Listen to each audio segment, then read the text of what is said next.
గురుభ్యో నమః. శ్రీ గోదావరి మాత చరిత్ర 15వ అధ్యాయం. 1974 సంవత్సరం జనవరిలో గుజరాత్ రాష్ట్రం పరివాహన మంత్రి శ్రీ వివి బడౌదియా సకుటుంబంగా సాకోరికి వచ్చారు. ఆయన సాకోరికి పాత భక్తుడే. ఆయన సాకోరి చేరగానే గుజరాత్ ముఖ్యమంత్రి గారి టెలిఫోన్ వార్త వచ్చింది. అక్కడేదో అత్యవసరమైన పని ముందుకు వచ్చిందని, శ్రీ బడేదియా గారిని వెంటనే బయలుదేరి తిరిగి రావాల్సిందని ఆ వార్త సారాంశం.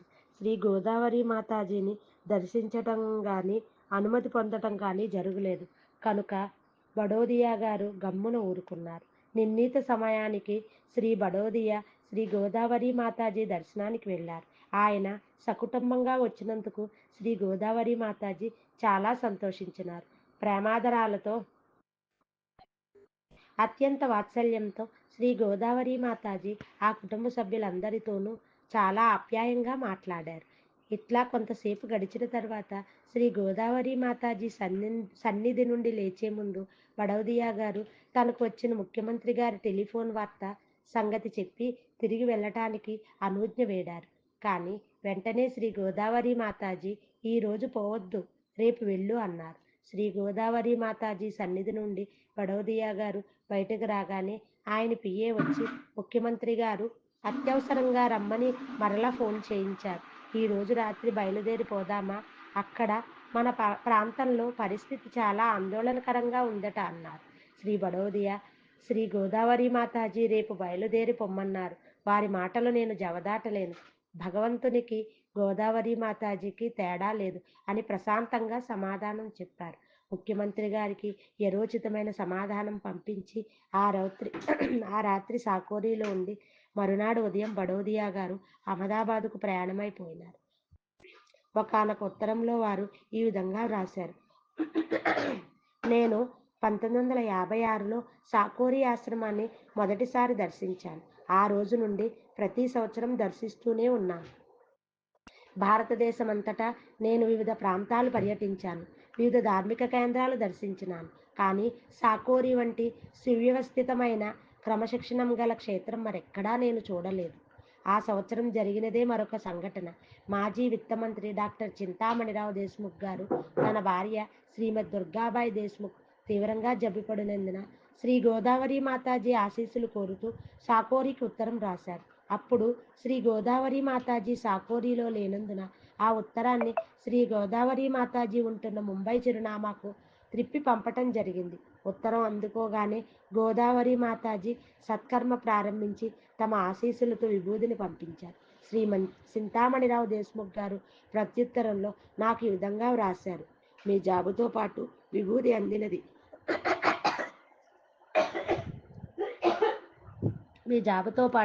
అందినది. శ్రీ గోదావరి మాతాజీకి దుర్గాబాయి ఎంతో రుణపడి ఉన్నది.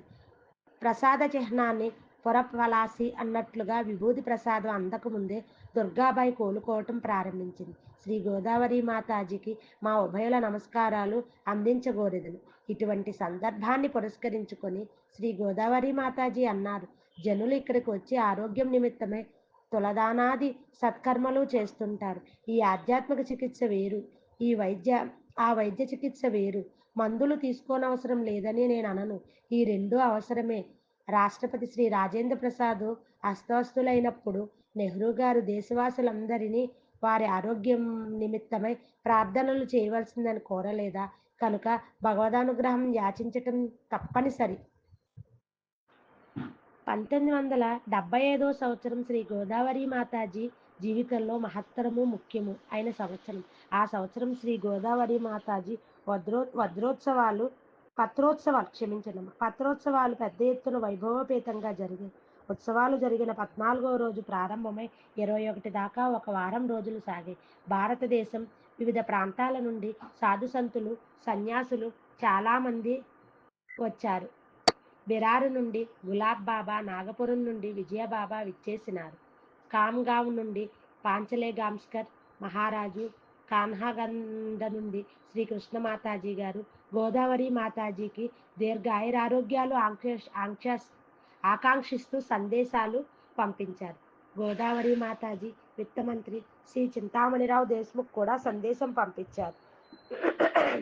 సాకోరి ఆశ్రమంలో శ్రీ గోదావరి మాతాజీ దీర్ఘాయురారోగ్యముల నిమిత్తమై తీరు సత్కర్మలు జరిగినవి. సప్తసతి గురుచరిత్ర పారాయణలు చాలా పర్యాయాలు జరిగినవి. సత్యనారాయణ పూజలు రఘురుద్రములు జరిగినవి.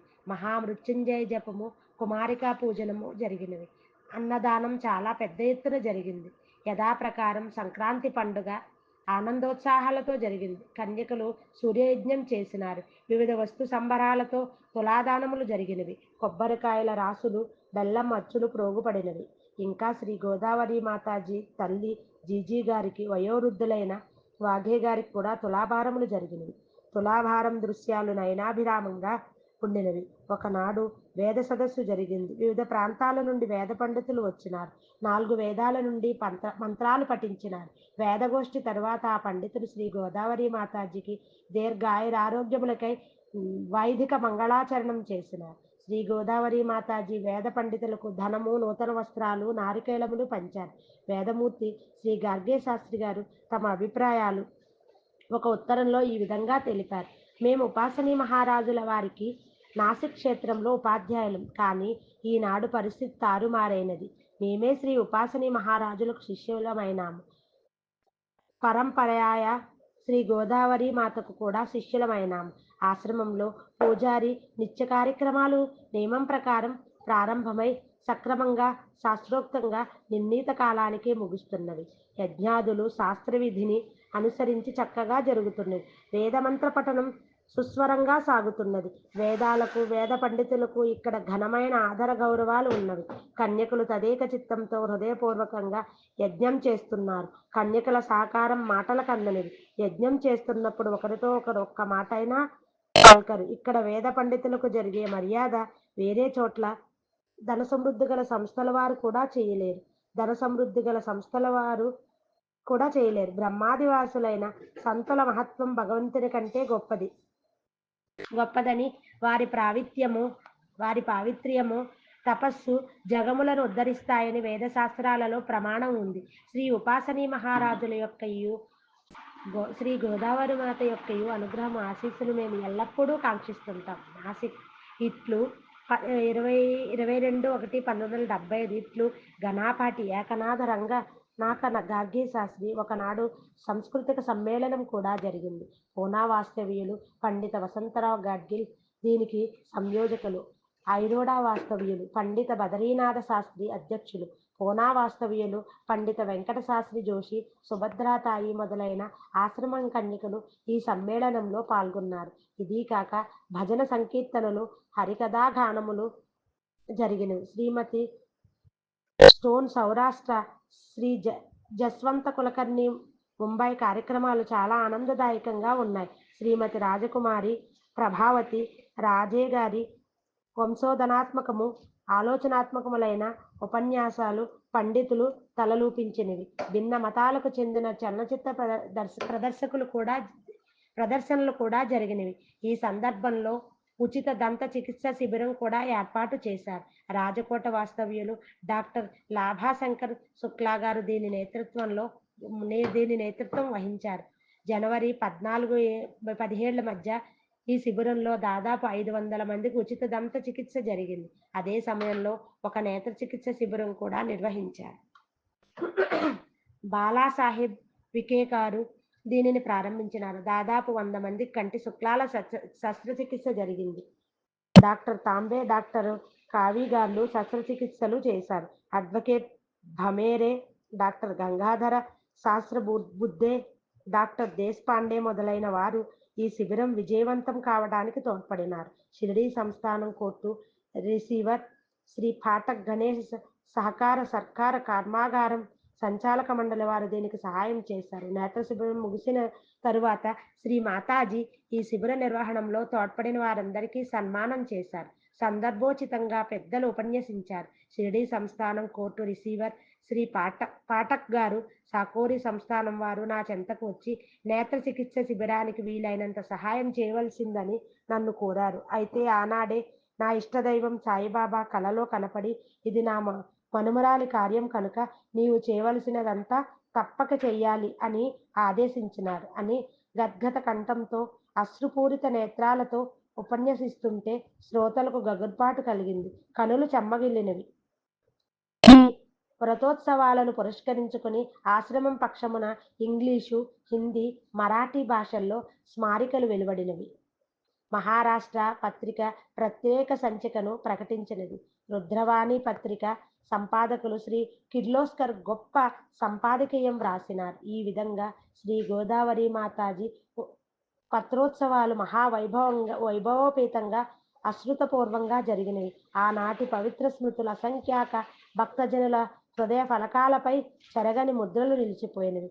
కరవీరం సంకేశ్వర మఠం పీఠాధిపతులు జగద్గురువులు శ్రీమద్ శంకరాచార్యుల వారు శ్రీ మాతాజీని జగజ్జననిగా అభివర్ణిస్తూ సమర్పించిన సన్మాన పత్రంలో ఈ విధంగా ఉల్లేఖించినారు. మాతాజీ, మీరు గురుభక్తి తత్పరులు, శ్రీ ఉపాసనీ మహారాజుల శిష్యాగ్రగణ్యులు కనుక కన్యా ఆశ్రమానికి ఆభరణం వంటి వారు. నిరంతరం తపోధ్యాన నిరతలైన మీరు ప్రాచీన వైదిక ధర్మానిష్టాగరిష్ఠులు, నిస్వార్థ మానవ సేవా పరాయణులు. మీరు సదా సమస్త మానవ శ్రేయస్సునే కోరుతుంటారు. అందువలన మీకు జగజ్జన్ని బిరుదం ఇవ్వటానికి మేమెంతో సంతోషిస్తున్నాం. 15వ అధ్యాయం సంపూర్ణం. ఏ మనుష్య మాం ఆశ్రిత తాన్ సర్వేశస్య కర్మ వినాశనా లభై.